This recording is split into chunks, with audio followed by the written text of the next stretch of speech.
Drip back, you drip need back. style, Yeah. right? Right? With skylight. Drip, Drip back, drip drip back, back. drip. Woo. Yeah. Hello, everyone. I am Chef Dorette, I'm Chef Dan, and we are Culinary Culinary Drip. Drip. What is Culinary Drip?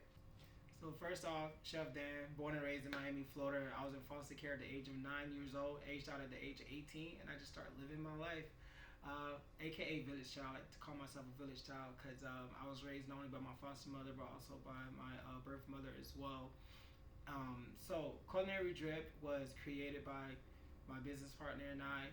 We wanted to bring something new, fresh, and hip, and keep the passion going in culinary arts. So we also want to show the world like the fishermen, the farmers, the people who's not getting the highlight of the industry, and we want to hear their story, and we want you all to hear their story, and we want to bring their stories to life so people can see there's more than just cooking. And when you see the prices, you're like, oh my god, that's so expensive. You see what goes behind the the hard work in the industry to get that salmon to your table, like what it took to get it there. That's what we want to show you all, so you can appreciate the art of it and the price point of what you're buying at the same time. That's culinary art, culinary drip to me. And for me, it's an easy story. I came here from Jamaica, and I was just living my life working at a law firm, doing well.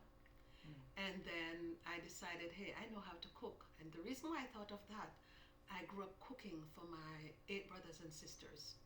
I had to help my mom. I had no choice. Even though I did not like it, I had no choice but to learn how to cook. And somehow things prepare you in life for what it is you're going to do eventually, and for who you become in life, or whatever your plans are in life. So mine technically was surrounded by food. I ended up opening 2 restaurants, and I had my husband then who knew how to cook. At least he also had a family restaurant. So we were able to open a restaurant, but during that time I was putting down my recipes. I had them, so I came up with Tropical Palette, Taste of Jamaica. So I had three books published, three cookbooks published while I continued working. And 10 years after being married, we had my son. And when my son was about 7 years old, one morning I got up, and I don't know what it was.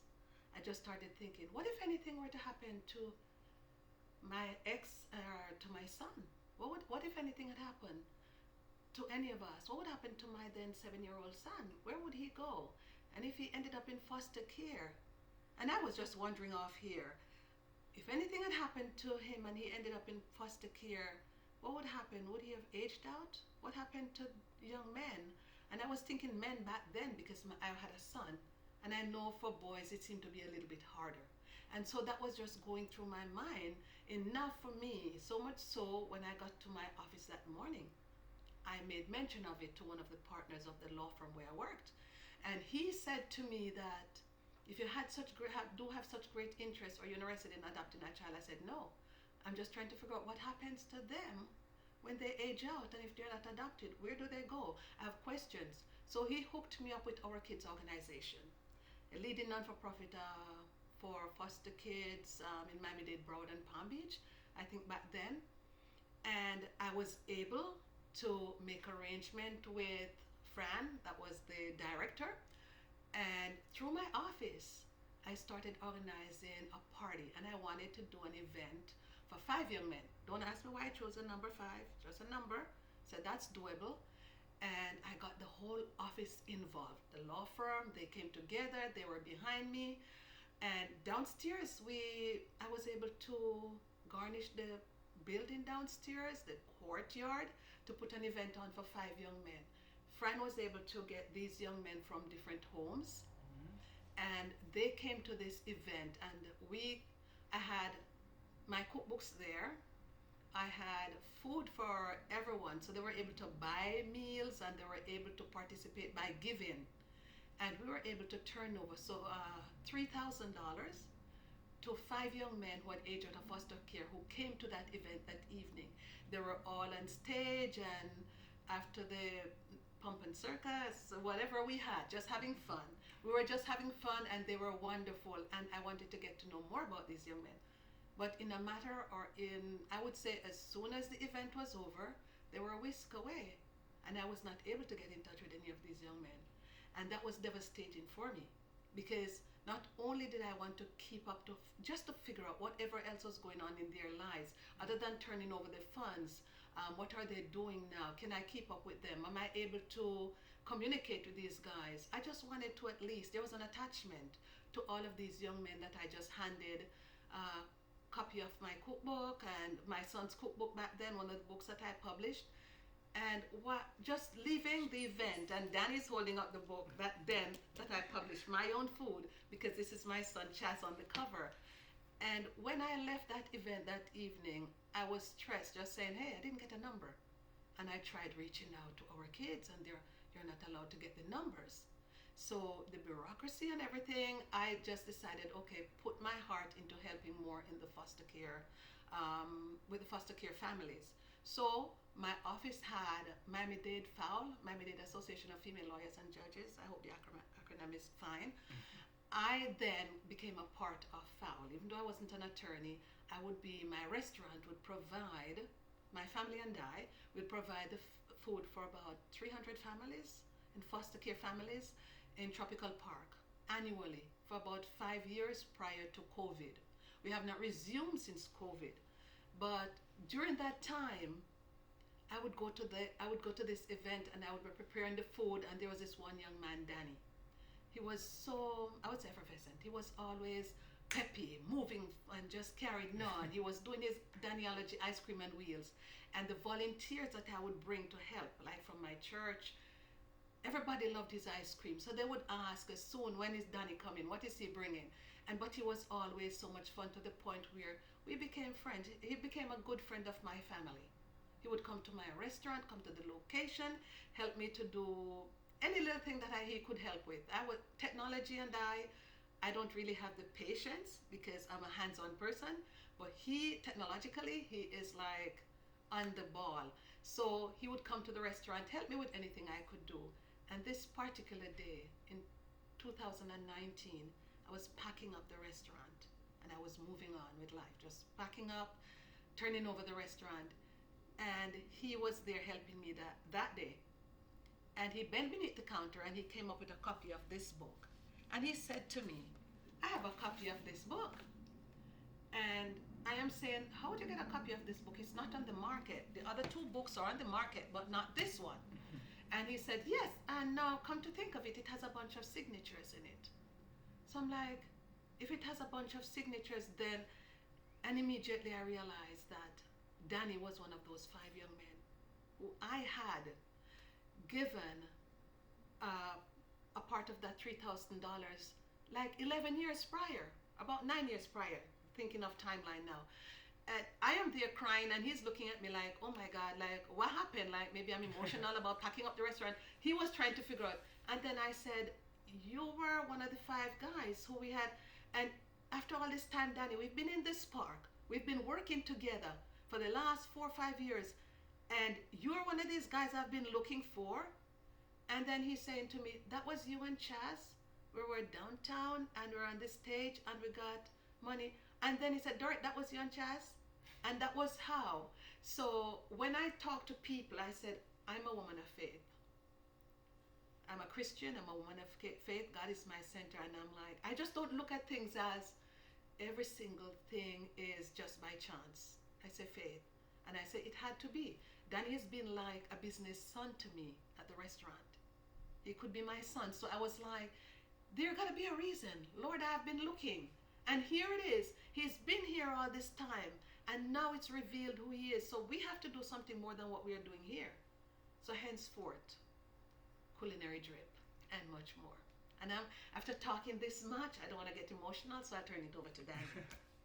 So yes, as you can see, we've known each other for a long time before we started Culinary Drip, and she's been trying to do something like this for so long. We had another. What was the other name? That was Cook for a Cause. Cook for a Cause, and we said trying to do the concept. logo, trying to do something. And what really happened was that I got in an accident doing DoorDash. I was trying to raise up some money to pay some bills and all that, and it was a day where it was raining and the rain stopped, but the street was still wet. So I'm coming down off the highway, and then I I just tried to brake to turn, and then I ended up hitting a pole. And as I sit there in my car, I started crying. I was just like, man, if I die, did I make a difference? Did I really make a difference? I'm here for my kids, and I feel like I still haven't made a difference. And then I went to Canva, and I'm looking at different logos and things like that to get ideas. And then I went to my Instagram to look at just pictures of food that I made and stuff, because, food made me happy. And then I saw my name, Culinary Drip, and I was like, you know what? I'm going to go with this name, Culinary Drip. I'm just going to wear the shirt. And when I came in with the shirt to her home, she was like, that's it. That's the name, Culinary Drip. Culinary Drip is what we're going to go with. And from there, it just took off, and we just haven't stopped. When God gives you a vision, you got to go for it. And we have not stopped, and we're not going to stop, to the point that we started another business, which is the nonprofit organization called Drip Back. So would you like to go first, or you want me to go? All I'd simply say is, what is Drip Back, and turn it over to Danny again. Because I spoke enough about Culinary Drip, so let him take this one. I mean, I could talk about, I love Culinary Drip, but I feel Drip Back means so much more to me than just Culinary Drip. And I would say that because I was one of the kids that lost their drip, right? So Drip Back is about helping these young foster kids get their drip back and the transition that they're going through. When I was put in foster care, I was mad, I was angry, I couldn't think about anything. I can't think about being the best chef in the world. I couldn't think about being a doctor, a lawyer, a police officer. All I could think about is I want to give back to my family. I miss my family. I got into a lot of fights trying to get attention, to show them like, hey, like, I want to be with my family. They're like, nah, you just need therapy. You got anger issues. So as I got older in life, I'm just like, man, like, this is just not the way, like, to go. Like, anger is not the way. I need to do something. And I got into culinary arts, and it took off from there. I found my passion in life. And then as we did, fast forward, as we did Culinary Drip, I was like, man, how awesome would it be if we can continue doing this and helping the young kids that's getting into foster care. Because I remember when I got into foster care, they put me in this room with games with me and my brother, and we just there crying tears. And my brother telling me it's going to be okay, and I'm telling my brother, oh yeah, I know, but it's not. So it's just that room. There's no one there to say, hey man, everything is good. This is just this is going to pass. You're going to be good. You can still be who you want to be in life. So I'm like, you know what? We can be that. We can help these kids get their drip back. So hence Drip Back, nonprofit organization that we're starting. We're in the process of launching Drip Back right now as we speak. So therefore, Drip Back will be able to give back to the young adults, especially those who are in, I would say, culinary arts and farming. Now compost farming, everything to do with farming is now doing a healthier way of life in farming. So our passion is to give back to the young ones, or even the older ones, and especially the ones who are aging out. If you're in the culinary arts industry or doing farming, we'd be happy to be of help where we can raise funds to give a scholarship, a grant to these young people, versus how I did it back then. Because even when I did not find Danny at that time, I started an organization called Cook for a Cause. And it was with this concept, but I needed somebody who could technologically roll this business into online and all of that. So now, Culinary Drip, Drip Back is now about that passion. But the Drip Back section of this is a non-for-profit side, like Danny just said.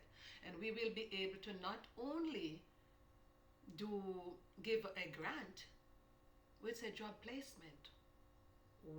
We have one person who is such a wonderful gentleman that at this point, I won't say his name yet, but at this point, he is one of our sponsors.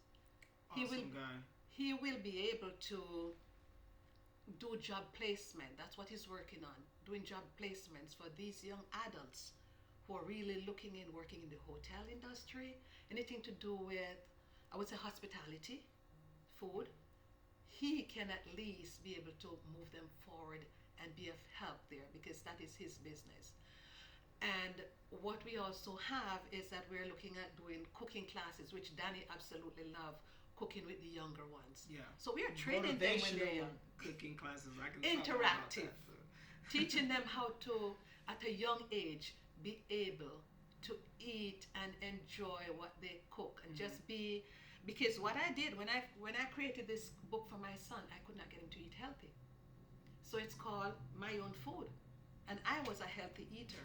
But my son, forget it. I do not know what happened in the transitional part of giving birth to somebody when I ate so well and so healthy, and he chose not to. So I would have to fight with him, but then I would make juice and he would go to the refrigerator, like I do, like a cucumber passion. He would go to the refrigerator and drink his lemonade. And as he would help me to create these juices, he'd love making them and drinking them himself because he was creating them. So, therefore, with that said, when we talk to the younger ones and we work with the younger ones, which we are in the process of working on that aspect of drip back right now, also.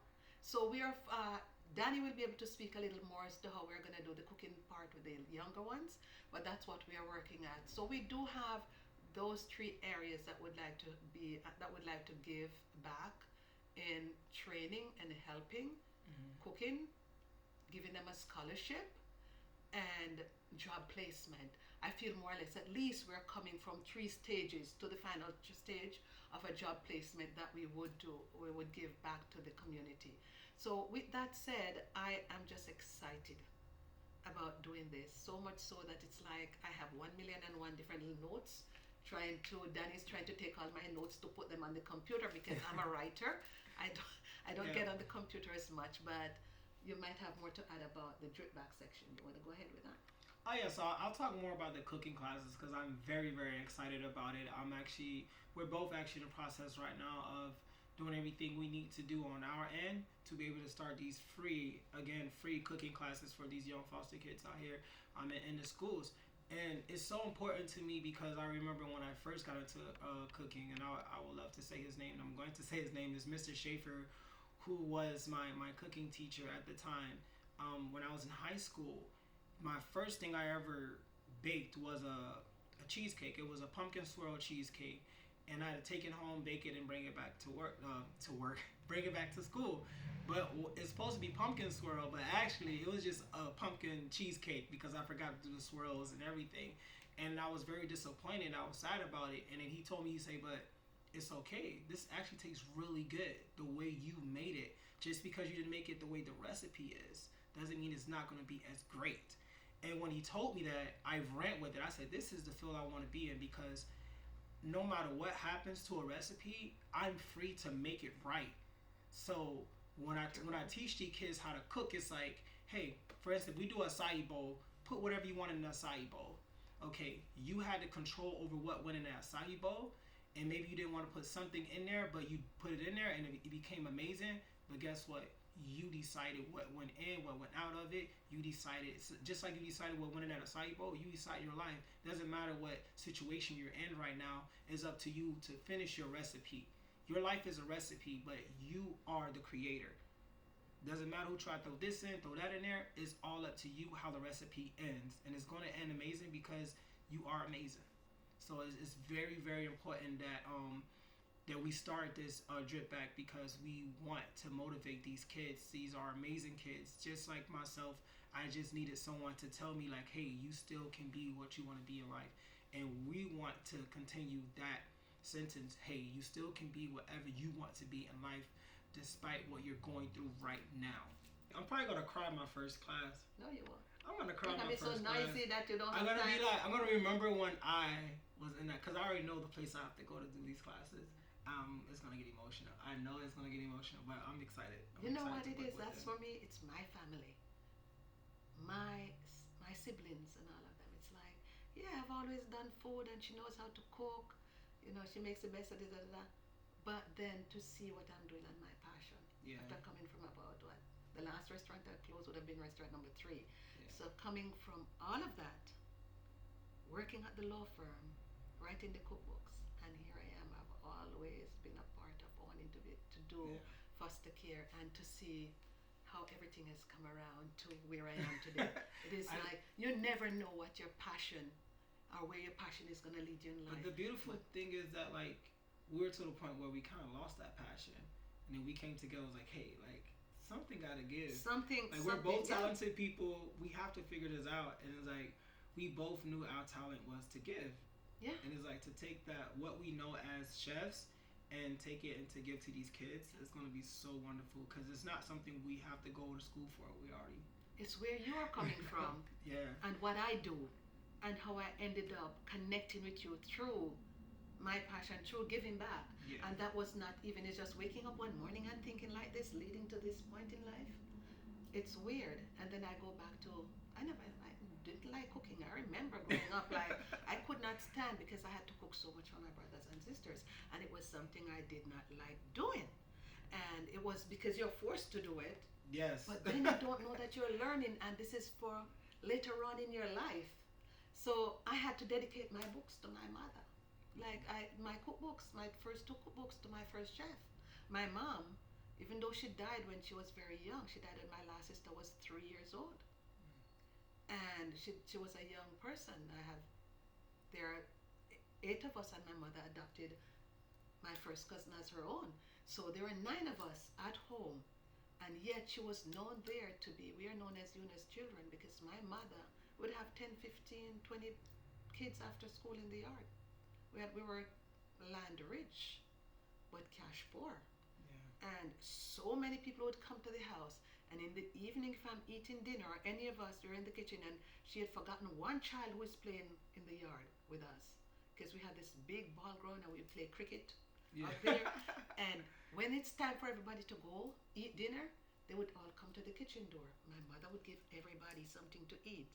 And if she misses one child, she's going to come in one of our plate and she's going to take half of our dinner and she's going to feed that child. And I remember specifically asking her, or saying to her, but they go home and they eat dinner. And she said, I don't know if they have dinner when they go home. Mm. And I never ever, I've never forgotten that statement.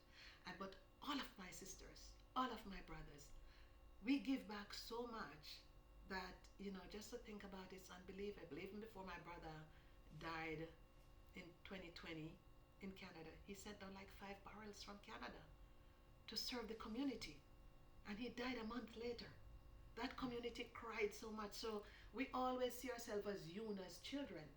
When we go home through COVID and everything, 200-300 people, we have to be telling them, you have to leave, 2 o'clock is coming, cops gonna come, you cannot be here this long. Oh, wow. We're giving them bag and food. We cook the food and we're giving everyone. When we are there, if they see 2 to 3 cars drive up in that yard, oh, they're home. And suddenly you look, you see 1, you see 2, and next thing my yard is full. Sometimes I'm like, I need to go find somewhere to get some peace to sleep. But that's the way we have all been, all of my sisters. Life. So, it is a wonderful thing to give back, and it is the beautiful community at home in Jamaica. And so when I'm here, it's always been food, restaurant, office, taking plate to the law firm. They were the ones who said, you either have to do a restaurant or do a cookbook. They at the law firm, my old law firm years back, say your food, and I'm like, I didn't know if it tasted that good until they started like, to this is just something I like to do. So that was how I like started. to cook. I That just was cook there, my whole and life. then I started, and I just would feed because I would cook just like I'm cooking for the house. Yeah. And I realized that I may not have loved it as a child growing up because it was such a chore, and you had to do all of this to come home from school, and you had to end up in the kitchen with your mom. But then I realized that hey, I got something here. So I encouraged my husband, let's open a restaurant. Found a location. They had a restaurant, this family in Jamaica. And that was how we started. And then from my son, foster care. So it's just your story of your life and how you work at it. But that's what I love about this industry though, because even when I graduated high school, I went a year trying to go to school to get my personal fitness and nutrition and everything, and I was just struggling in college. And then I ended up going to technical school for culinary arts, and I graduated like flying colors. Like, it was just the thing. And then one thing that Mr. Schaefer drilled in my head in high school was like, no matter what happens in life, you will always have the kitchen. Like, no matter what, like, go out, live your dreams, do whatever, but just know when you have that skill, you ain't never gotta worry about anything. So it's like, no matter what business I started in life, personal fitness training, trying to do my nutrition thing and everything, and like when things went sour, I always had a kitchen to lean on. I could always go get me a cooking job somewhere, make the money, boom, boom, stack the money back up and start something else if I wanted to. And that's what I love about this field. It's like, it's never dying. You never have to worry about work. Like, there's a lot of jobs where it's like, well, it's just too many of this, too many of that. It's just, or you too overqualified. No, we taking everybody. Like, you get a job, let's go. And there's restaurants around every corner getting built. There's cruise ships going out every day. There's contract jobs that that's billed. You know, you can go. You want to travel, you can travel and get paid to travel. You know what I mean? Like when I was looking at the job for New Zealand, I've never been to New Zealand, right? And it's expensive to go, but I had the opportunity to go as a sous chef, $75,000 in 5 months. You know, to travel. Like I'm in New Zealand, I'm working 6 days a week. I got 1 day off. Everything is paid for. Food is paid for. I have to worry about nothing. So it's like this industry has done so good to me. It'd be a shame for me to like die and not tell the world about this. Like yo, like no matter what happens to you, like this industry wants you. Like it can be your stepping stone in life. Especially now with the farming industry. You Yeah. just look and you see everyone, everything. It's like looking at life differently. There, everyone is trying to eat healthy. There's a Mm-hmm. healthier way to produce. To get into farming right now, I just feel more or less that if you It's can find a needed. city area that you can even do, The find a containers. place to container, find your passion in food, in the food industry. Yeah. If you do, It's you there. can't go wrong in either direction because you could leave it, but the passion is there. It's like if you close a restaurant, you still have the yearning to go back to the restaurant. Yeah. You feel there's just Yes. something there. But right now, everything is a healthier way of life. Yeah.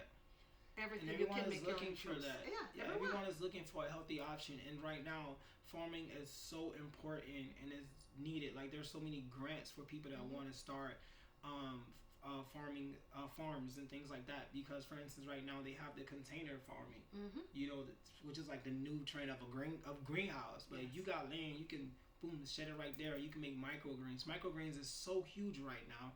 You know, you can make so much money doing it and helping people at the same time. Mushrooms are so huge right now. You know, people are using it for so many things. Like this new thing is called mushroom coffee. You can grow your own mushroom, make so much money from that. You can make mushroom powder, which what I buy it's called cacao lion Mm. mushroom powder, and it's so good. Like I drink it every afternoon at work. It's really good.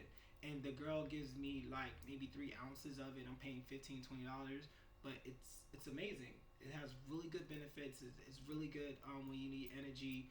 And I mix it like with a oat drink. Mm.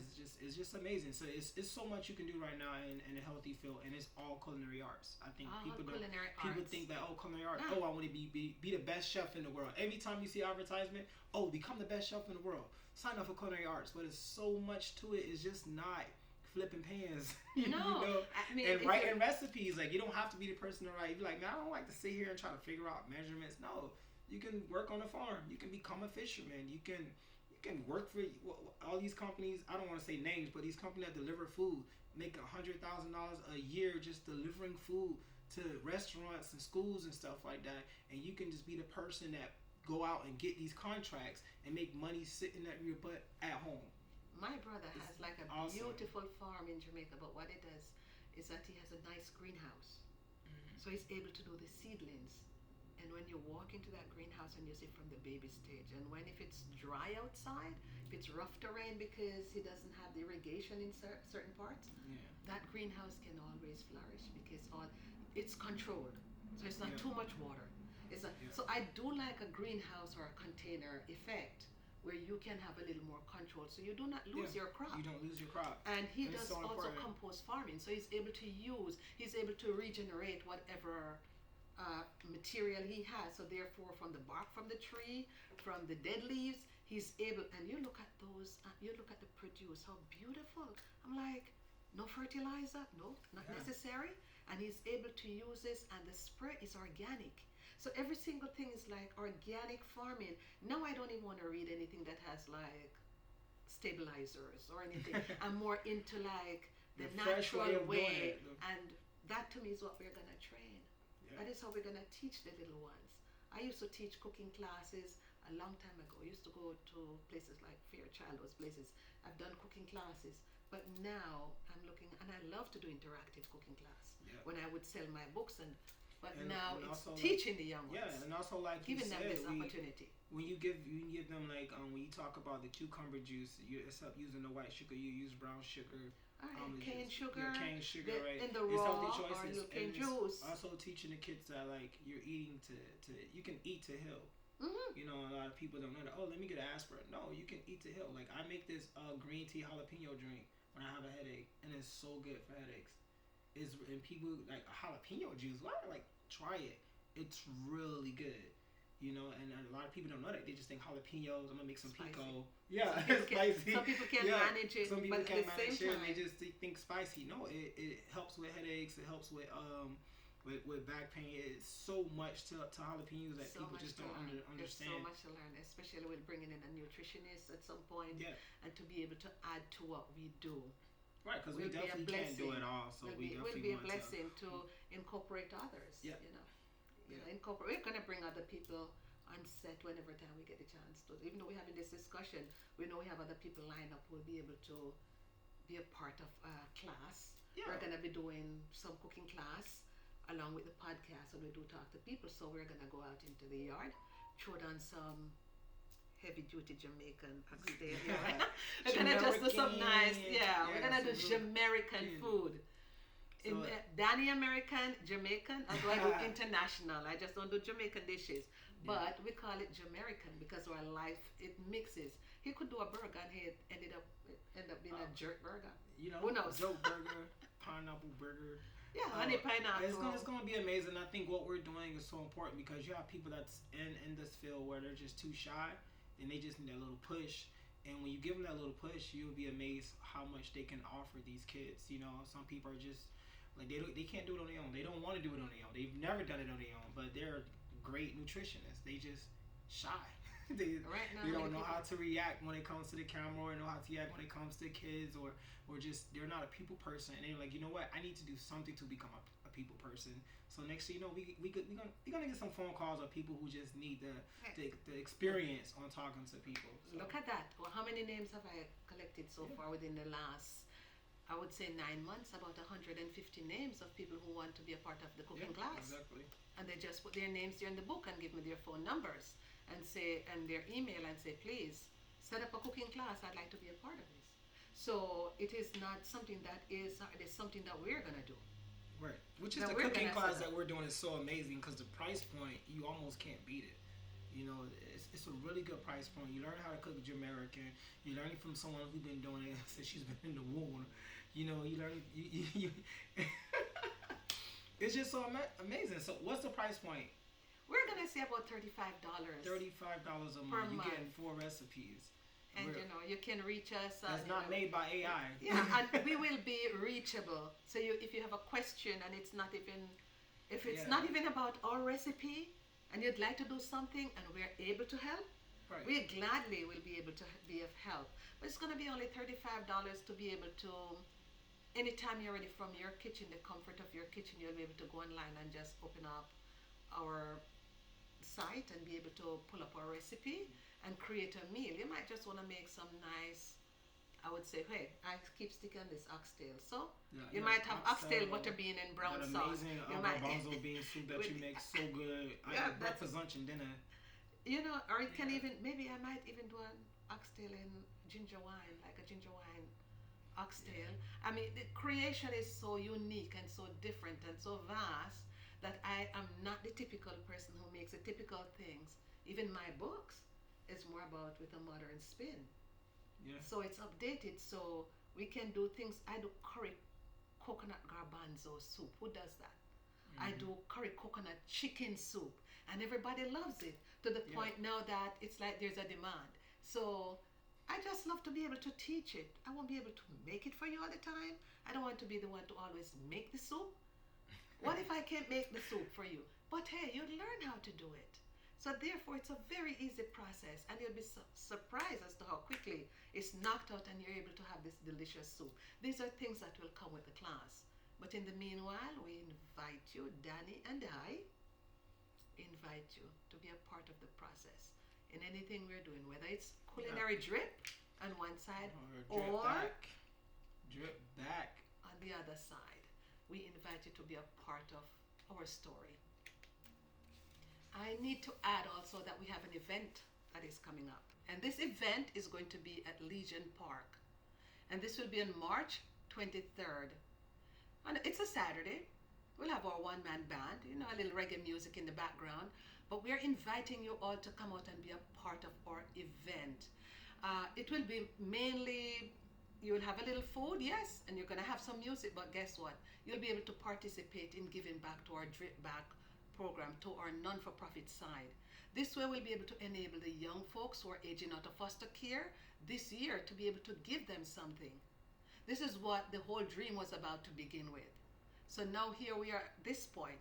We'd like to invite you to come to the park and just be a part of all that we're doing there that day. We're gonna have sponsors, so if so we need sponsorship. We need money for them. So therefore, however you can help, if it's even just to donate your time, see how you can volunteer with us when we're doing events. Danny and Dad will be there, and we'll have a whole host of friends, family that day in the park. And that park is a beautiful park. It's a farmer's market also. So you will be able to be enjoying yourself during that time, moving around and just being a part of a community that will embrace you. So on that Saturday, Legion Park, March 23rd, we're there from 9 a.m. in the morning until 2 o'clock. We invite you to be a part of Drip Back. Thank you so much. Yeah, I think that's it. Yeah, that's it. Right. So, my name is Chef Dan. And I am Chef Dorette. Thank you for tuning in. Until next time. See you. God bless.